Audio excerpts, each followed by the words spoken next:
નીતિ આયોગની બેઠકમાં બબાલ. મમતા અધવચ્ચે બહાર આવ્યા, કહ્યું હું બોલતી હતી અને માઇક બંધ કરાયો. પશ્ચિમ બંગાળના મુખ્યમંત્રી મમતા બેનર્જીએ નીતિ આયોગની બેઠકને અધવચ્ચે પડતી મૂકી હતી. બહાર આવીને તેમણે આરોપ લગાવ્યો કે બેઠકમાં મને બોલવા જ ન દેવાયું, મારું માઇક પણ બંધ કરી દેવામાં આવ્યું હતું. બેઠકમાં વિપક્ષ તરફથી કોઈ નહોતું આવ્યું અને હું એકલી જ આવી હતી.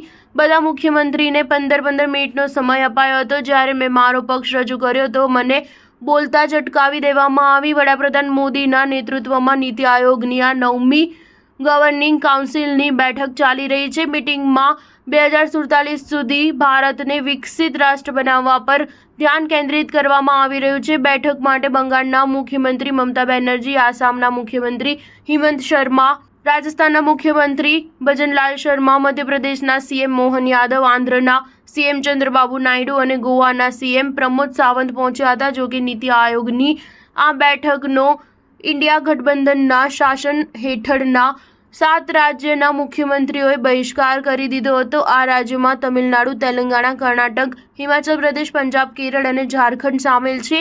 આ રાજ્યોના મુખ્યમંત્રી આ બેઠકમાં પહોંચ્યા જ નહોતા. જ્યારે એનડીએના મુખ્ય સહયોગી જેડીયુના નીતિશ કુમાર પણ આ બેઠકમાં આવ્યા ન હતા. તેમની જગ્યાએ ઉપમુખ્યમંત્રી સમ્રાટ ચૌધરી અને મુખ્ય સચિવ બ્રજેશ મેહરોત્રાએ હાજરી આપી હતી. સ્ટાર ન્યૂઝ 7 હંમેશા સચ્ચાઈની સાથે.